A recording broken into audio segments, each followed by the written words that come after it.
So about 17 years ago, when I started to get interested in building furniture, I made this little bookcase drawer unit for the top of my dresser. And pretty much everything about this is wrong. And I've been looking at this thing for the last 17 years, thinking to myself, my God, this is horrible, and I really want to make something different, something new. Just to show you what exactly is wrong with it, when I made this, I bought one continuous piece of rubber wood. And I remember that I really only wanted to buy one piece because it was kind of expensive, and I wanted to use up all the wood in it. So if you look, the grain direction is just all wrong. Like the case itself is not bad in terms of grain direction, that is. But when you look at the drawers, I wound up cutting the pieces so that they're going this way. And as you can see, when you put joints in wood going the wrong way, grain-wise, they will break off. So these dovetails broke off pretty much immediately, and I had to put screws in the front to keep that on. And because it's rubber wood, and it's laminated rubber wood at that, if you look at it really close, you can see that there are strips of rubber wood that have been laminated together. At the time, I was still using power tools, and I used a router, and I used a dovetail jig to do all these half blinds.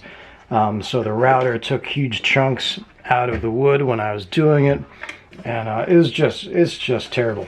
I mean, I tried to make the drawers, like they should, with the nails in the back. I even got 3 nails here instead of 1. But yeah, it's horrible. And like here, these cross pieces, the grain is going this way. I think these are just cut-offs that I had left over that I thought I could utilize. But like I said, the grain is going the wrong way, so we have end grain showing on the front. The bottom drawer is the same as the top. It sucks. These little bracket things that I bought to make it look a little more Japanese, since I live in Japan, they're too thin, they're too small. They should really be the same thickness as these. And like if you look on the side here, I have my half blinds, which again I used a jig for, but they're not even smooth because I wasn't into using hand planes yet. So you can still feel the joint, and the wood isn't finished at all. I didn't put any sort of like oil or varnish or anything on here. So all in all, it's pretty hideous.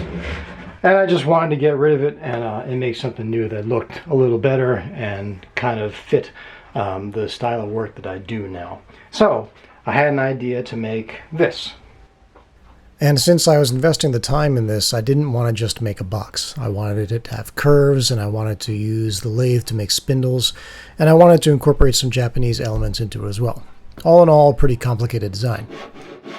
As with pretty much all my projects, this began with cutting and dimensioning the rough lumber, which took a considerable amount of time, as usual. But it's a fun process, and I learn a lot doing it every time I do.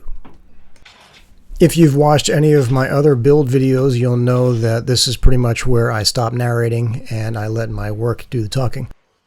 I know a lot of you just like to watch and listen to the sound of the tools, but for those of you that would like some extra information, I will add some call-outs along the way to explain certain little things that I'm doing for those of you that might be wondering.